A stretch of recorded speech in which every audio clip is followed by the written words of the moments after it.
Hey friends, it's John Klein III. With me today is returning guest Walker D. Worrell. Hi, people. And today we're going to review Generation X issue 3.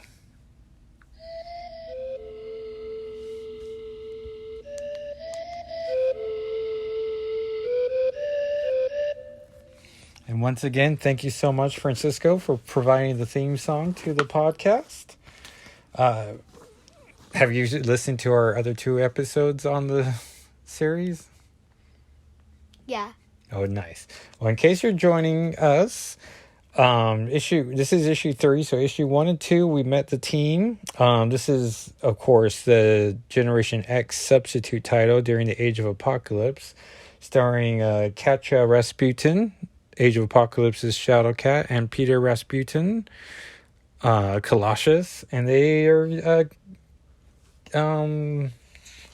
they're students who are on a rescue mission to rescue Petor's younger sister, Ilyana Rasputin. On the cover is Mondo taking out a goon, and the comic would have cost you $195 US and 265 cans, and it is comic book code approved. And let's get into it. Inside front cover is for X-Men Game Master's Legacy on Sega Game Gear. What did I say? And this is Stan Lee Presents Generation Next. It Only Hurts When I Sing. Brought to us by Lobdell and Bocello, which of course is Scott Lobdell and Chris Bocello. Inks by Buckingham. Letters by Starkings and Comic Craft. Colors by Bellotto and Electric Crayon. And edited by Bob Harris. It came out May of 1995. And opening splash page is Skin with Jono, who's Chamber. Oh, you never seen Generation X, right? For the movie from back in the 90s? Nope. Oh man, I wonder if that's on YouTube. We should try watch it after this. Okay. It'd probably be YouTube quality, but it probably wasn't much better than what was on. But it has Banshee and Emma Frost. You know her from White Queen from Wolverine the X-Men. Yes. And anyways, on that team is Jubilee and Chamber, Skin, Husk. Actually, I guess you're going to see a lot of the characters from this. And so Skin and Chamber are looking inside into a window, and they recognize they're inside the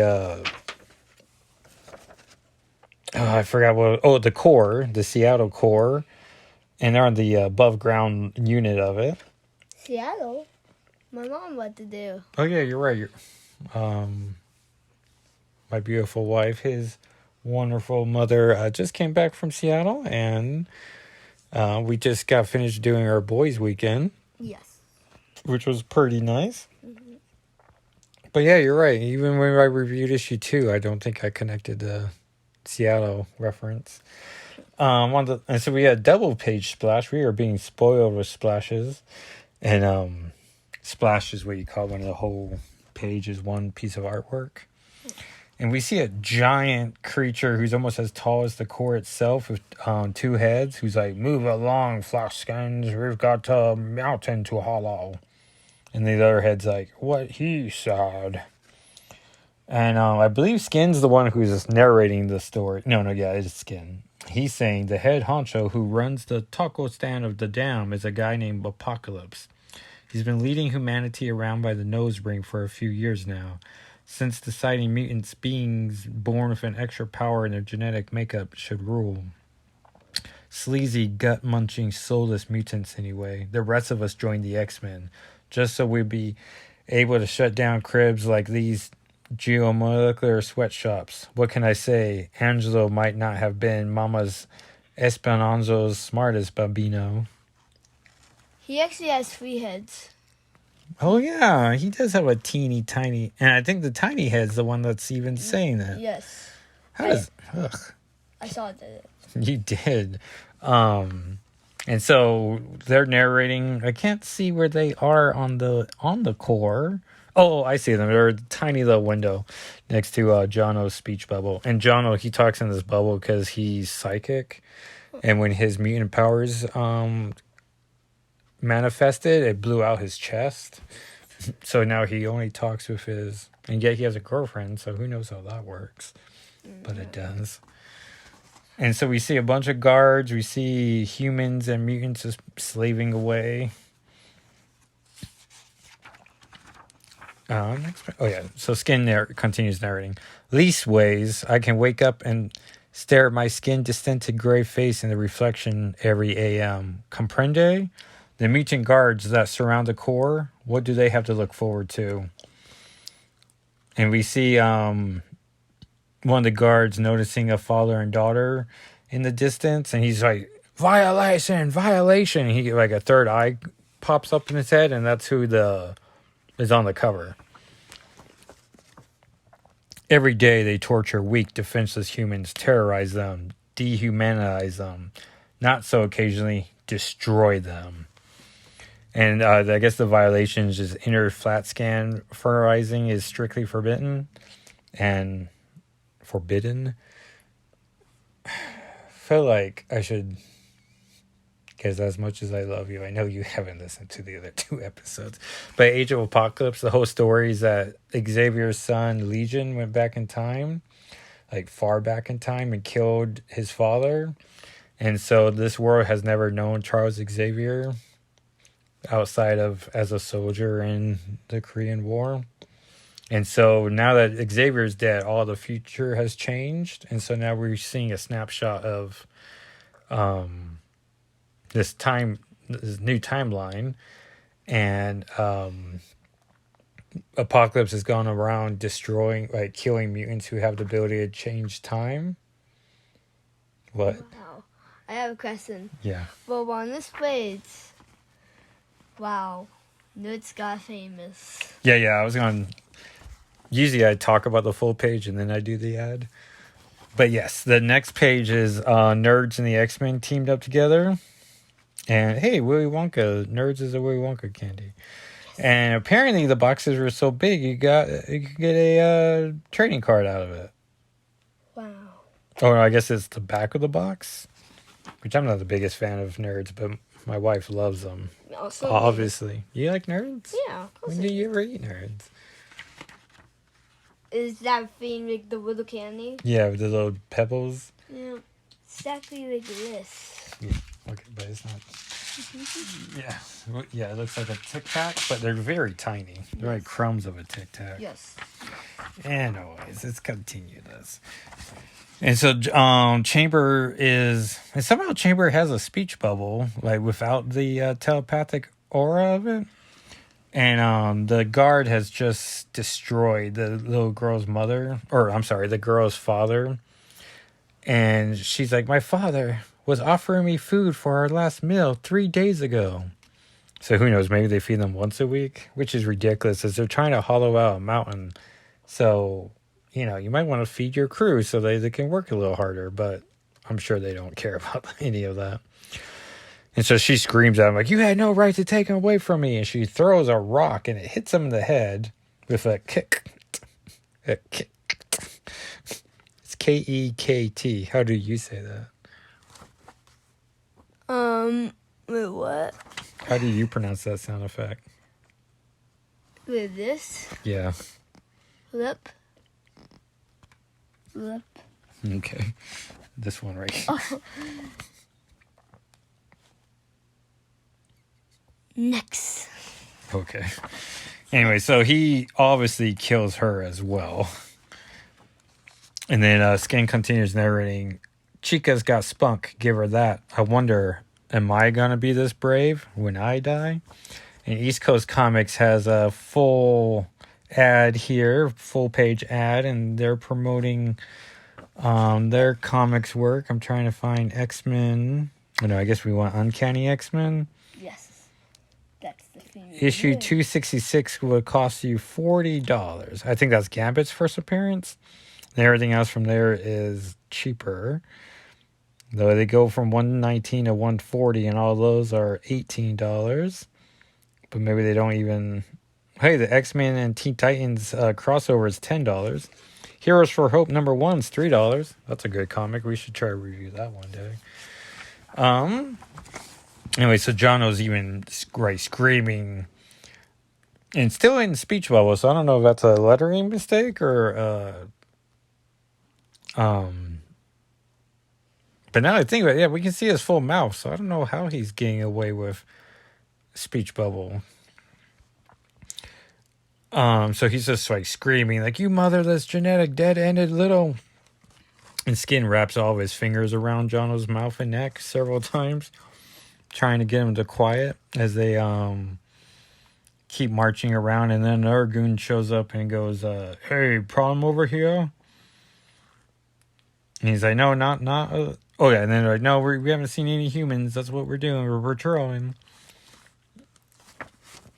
And then we see another guard, and like there's just guards on railings or balconies, and one balcony just starts breaking, and the one guy tries to hold on. He's thinking to himself, like, "It's like the balcony's alive, trying to throw me." And he grabs it with a sound effect that's grab. And he's like, "Think I can pull myself up?" And Mondo goes, "You can't." "Can't?" "Nope." As Mondo has turned into part of the core itself. Mondo's going to be the heavyweight, the workhorse of the crew. We get another ad for Fleer, not just making Marvel cards, but just like last month they made Reboot, which was a cartoon, like one of the first like CGI cartoons, which I remember watching this being like, this isn't good. And no one ever talks about Reboot. Elsewhere, and we see Husk and Vincente in the form of Quietus. Let me flip the page, as someone's going to say his name pretty soon.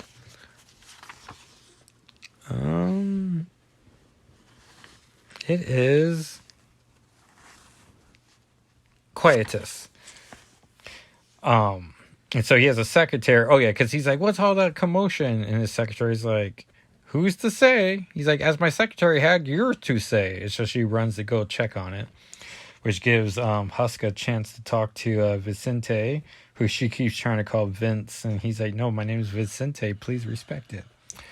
And so Husk has the ability to tear off her skin, revealing any material underneath her skin. So she wants to be bright like gold. Like she can rip off her skin and also have new skin made out of gold instead of flesh. And Vincente has the ability to turn his body into gas. So she's made her skin into this guy's skin, and he's a giant beast of a man. And to fill up all that space, he turned himself into gas. And so that's how they're trying to be giant, such a giant creature. And Husk is having a carefree attitude, and he's just like, like, "You really like all this stuff." And she just wants to get the mission done. And since they're alone together, he evaporated outside the. Well, I was gonna say Husk, but that's not a great description. And You skipped the ad. yeah, well, I don't feel like we gotta talk about every ad, but yes, Marvel and Kool-Aid are teaming up for send us 12 Kool-Aid points from your favorite flavors of Kool-Aid along with this order form, and you can get 3 free issues of any of these comics, which I legit had these Amazing Spider-Man comics. And X-Men Adventures was adapting the animated series, the 90s one, and which Disney's going to continue pretty soon with X-Men 97. No, I say pretty soon, but it's probably like a year away. But yeah, like Daredevil during his metal phase. Oh yeah, so also we hear from the loudspeaker that his secretary's like, "You can't go in there, Mr. Quietus, sir. There's a..." Awesome. Boom, through the room, we get Miss Sugar Man, who is Quietus's boss. And Sugar Man's I don't know. I was always led to believe he was like a big honcho in the Age of Apocalypse, but now no one ever talks about him. I want to say he escaped to the Marvel Universe, but I don't think much came out of him. But he's pretty much a giant head with like hands coming out where his ears should be. And like a dog's like floppy ears, but there's his hands. He might even have 2 more sets of hands. He's like, "Your boss Quietus is boss. In fact, I'm in charge of this entire operation." And so he wants to talk to Quietus, but Quietus's head we see popping out of the shower. He's like, "There you are, late night Quietus." He's like, "You know me, can't..." Oh yeah, shit. You want to do this dialogue?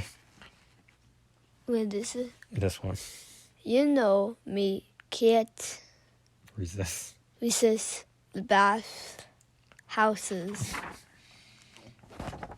And apparently he has like a new scent because he's trying to Huskin Vincente is trying to explain why. Well, I imagine it takes a lot of work to turn into Quietus, and so she quickly got his head back together, and then they're just in the shower, and Sugarman's like, "Well, I noticed. Hurry up and dry off, Quietus. Shadow King noticed someone side-surfing our files." And Bob Harris gives a cool editor note, or a convenient editor, like, "See Gen X #1. Apocalypse thinks we might be looking at a break-in." And so then we see what's inside the shower, and it's Quietus' head on top of Huska's body, still wearing Quietus' shirt on top, and she's what do you call in the pool when you stand on someone's shoulder? It's like a chicken fight, but I feel like they don't use the word chicken fight. And Vicente is in a humanoid form with a gun pointing through the shower as if a gun was going to take care of Sugar Man. And Husk is like, "That anyone could be crazy enough to actually break into the core?" And Sugar Man just loses his mind, starts laughing like, "You slay me, Quietus, breaking into the core. But let's humor Apocalypse and sniff around some anyway. I'll agree. See you on the floor." And then Husk tells... Oh, so Sugar Man leaves the room, and Husk is like, "Vicente, you know how Sugar Man's the only man I ever loved?" He's like, "Yes, and whole reason you've been the bob-tailed redhead for the past year, Paige." Which explains, because I remember in the first issue, I was like, Husk is usually a blonde, so I don't know why she has red hair. But apparently Chamber has a thing for redheads, so that's why she's had her hair red this whole time. And so she's like, "Because I'm scared, and Chamber ain't here." And he's like, "I'm not very comfortable with..." And then all of a sudden they start making out. But she still has Quietus's head on. And so he's making out with... I don't know, it's sort of like that scene from the first Venom movie where Venom takes over Michelle Williams' body and starts kissing Eddie. And it's like, well, that's weird, because isn't Eddie just kissing Venom then, the symbiote? Like, it's not like a sexy moment between Michelle Williams and him. Like, he's literally kissing the symbiote. This is important. Yeah, and then there's another ad for Marvel trying to get you to subscribe to their, let's see here. Get your favorite title for $22. Order 2 amazing titles and pay just $21 each. I'm trying to figure out if it's for a year. It has to be a year subscription. Wait, Daddy. Yeah. The X-Men. Do you have all those X-Men? Well, these are just the titles that you could have subscribed to. But at the time, there were Cable Excalibur, Generation X, Sabretooth Classics, which I've never heard anyone ever talk about, Uncanny X-Men, Wolverine, X-Factor, X-Force, X-Men, X-Men 2099, X-Men Adventures, X-Men Classics, which was amazing, and X-Men The Early Years, which I believe is John Byrne's series trying to fill in the gaps between the reprint era. No, that was X-Men Hidden Years. Early Years, I'm not familiar with. Okay, and then we get back to Skin. narrating, according to the master plan, right about now at the entrance to this place. And Scott, I was going to say Scott Liddell's nice. He gives all these characters names. So Chamber's talking to, well, now I'm doubting if this is Chamber, but it must be. And Chamber's talking to Monte about there are times I look at these people and I just want to cry, especially the kids. It's like the pain and suffering is the only thing they ever knew. You ever feel bad for them?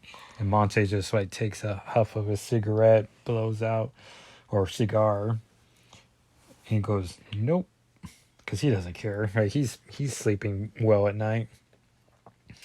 And Skin continues narrating: Colossus and Shadowcat should be arriving. She's got the power to turn tangible, allowing them to float in on a breeze. Him, he just got power. There was a time when any one of us kids would have followed him right down Apocalypse's throat and back. Now, suddenly, his whole reason for being is about saving his sister. Understandable. I'm just afraid when push comes to shove, it ain't going to be a surprise who does the pushing and who gets shoved. Which Katya was just talking last issue about how she's noticing Colossus has changed his whole attitude, and all he cares about is getting his sister back, who he thought was dead until just at the end of issue 1. And so she says, and there's a great coloring choice here where they're phasing, and so they're like very faded. And she's like, so what do we do now, Piotr? You want to try a Russian accent? Wait. Wait, how do you do it? It's like, we wait for a signal, Katya. We wait for a single cha-cha. Said, we go inside, we come out with Ilyana.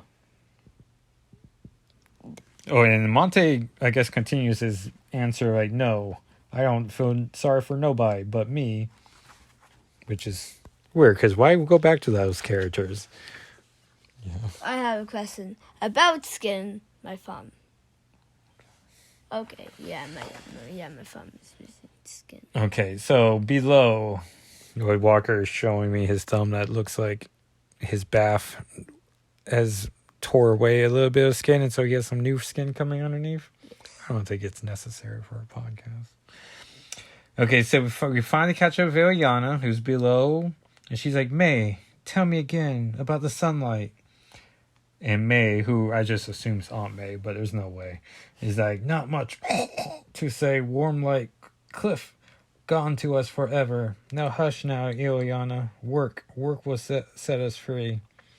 And we see Ilyana's friend Ace from issue 1. She's doesn't feel very good, and she's gonna drop this rock. And when the guards is like, shut up, wait for you on lunch hour or something? And she's like, no, sir, The Mile High Comics has put an ad in for their line. He's like, yeah, back to work. But he says that shoving her, and we get a great sound effect of shove. and she just gets tossed, like she is dead. Except Mondo has ripped himself from the side of the mountain that he's absorbed with and goes, poor girl, not even strong enough to scream. No need to scream now, girl. Mondo has you. And he catches her. But honestly, that guard just killed a worker. He's like, you are mutant. Oh, no.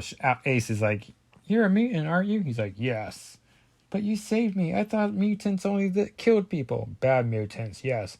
But Mondo is good. So I think they have Ilyana in there thinking she's a human. A flat scan. Yeah. And they call them flat scans because on a mutant detector powers, mutants' powers would be like zigzag. But if you don't have a mutant power, you're just a flat scan.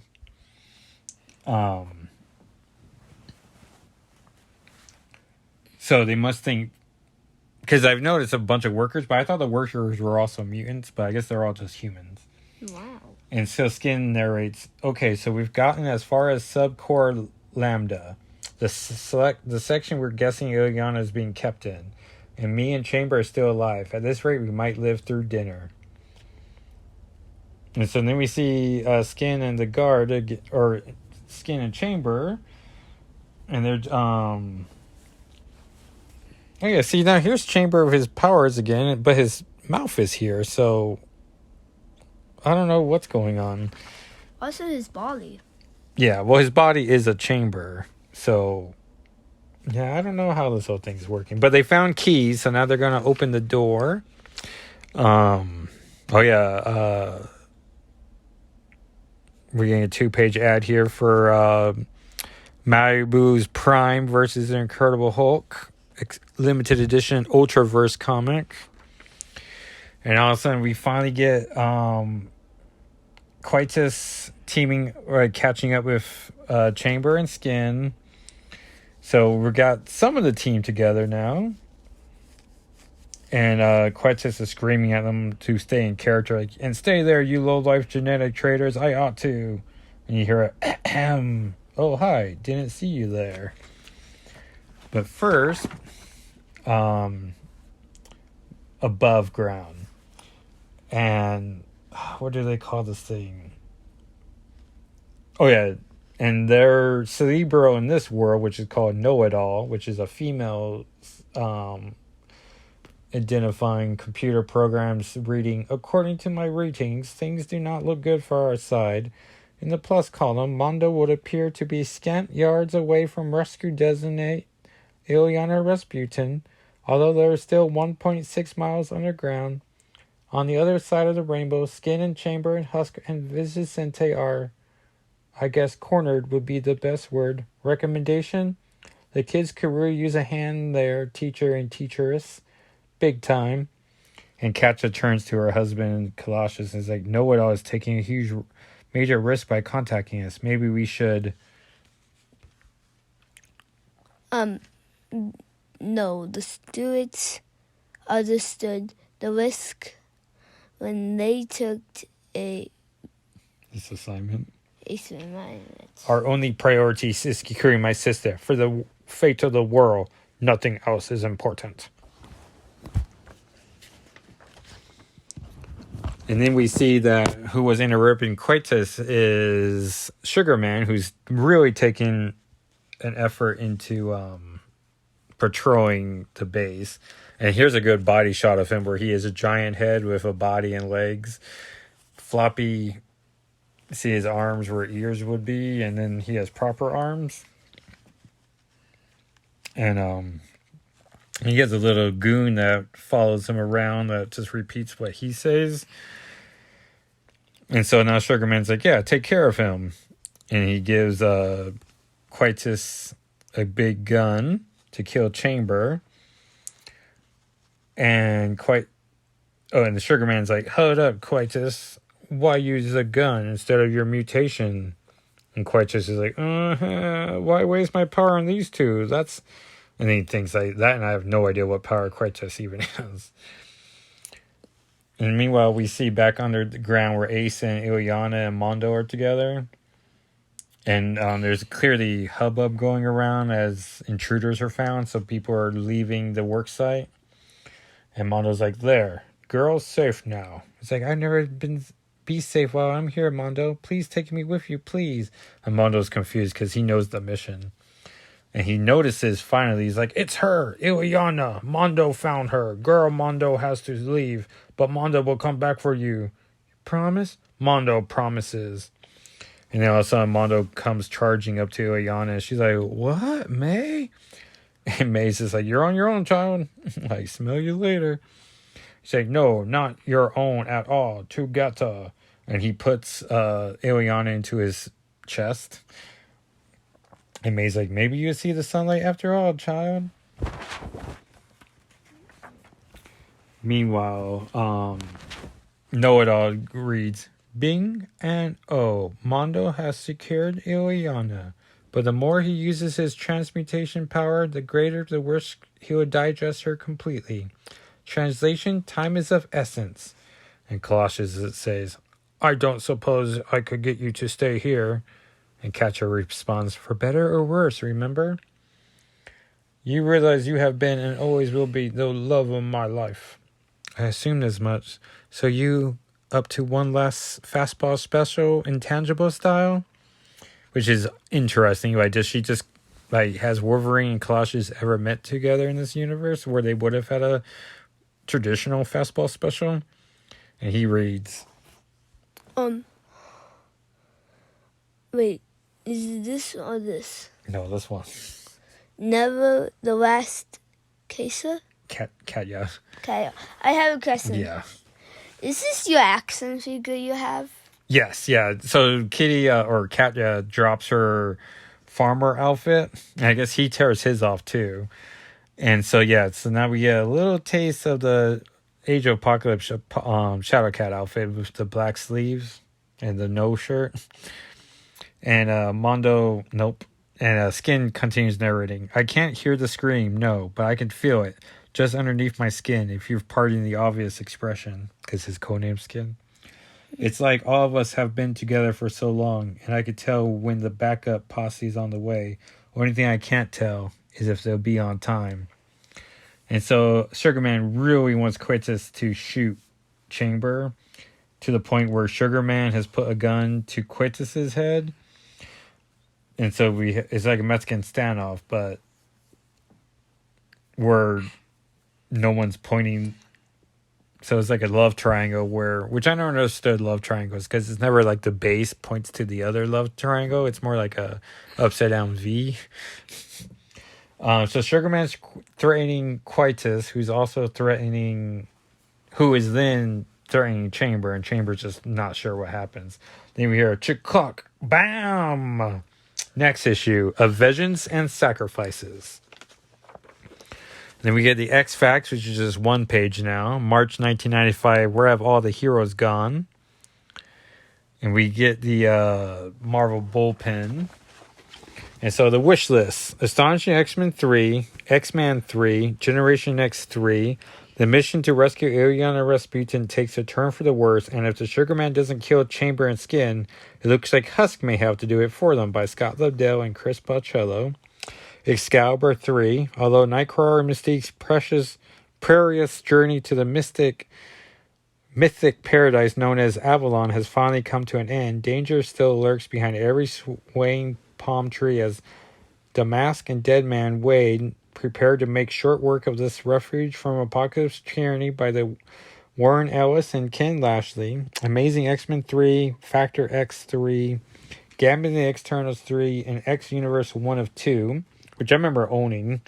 The fate of the Marvel Universe during the Age of Apocalypse is revealed. Thrilled to the adventures of Sue Storm, Ben Grimm, Donald Blake, Tony Stark, and Gwen Stacy as they struggle for the survival against all odds in the nightmare world by Scott Lobdell, Terry Kavanaugh, and Carlos Pacello, who, rest in peace, Carlos Pacello. Back cover ads for Claricel, and then the back cover ad itself is some type of fancy new Flair trading card, the Dawn of the Metal Age, engraved 3D prismatic foil stamped and lamented on every card in every pack. And that, everyone, was Generation X issue 3. We'll have one more, and then a surprise after that. So, Walker D, what do you thought of the issue? It was good. Are you excited for issue 4, the grand finale? Yeah. You think they're going to rescue Colossus' sister, Illyana? Maybe. I hope so. They're putting a lot of work in it. Yeah. Except I'm more excited for the supplies. Yeah, well, you have to listen to the end of next issue, next episode when I reveal it. All right, everyone. Well, thanks so much for listening. If you give the podcast a 5-star rating and subscribe, it really helps the podcast grow. You can follow the blog at shadowandflamewithmagic.com. You can follow me on Instagram, Twitter, and YouTube as Jackal SII, and Tumblr if you so dare. Well, if you're going to do anything on Tumblr, if you would do me the favor of writing it on Twitter, and then I will go look at what you wrote on Tumblr. You can follow the blog. Nope. You can follow the podcast on Twitter and Instagram as SNFWM. You can email the show at shadowandflamewithmagic@gmail.com. You can follow Walker D on YouTube as Walker D World. He would love us subscribe. And you got anything you want to say? Watch this podcast more. Yeah, we're really appreciating everyone coming back and listening to the episodes. And we'll see you next week. All right, everyone. Bye.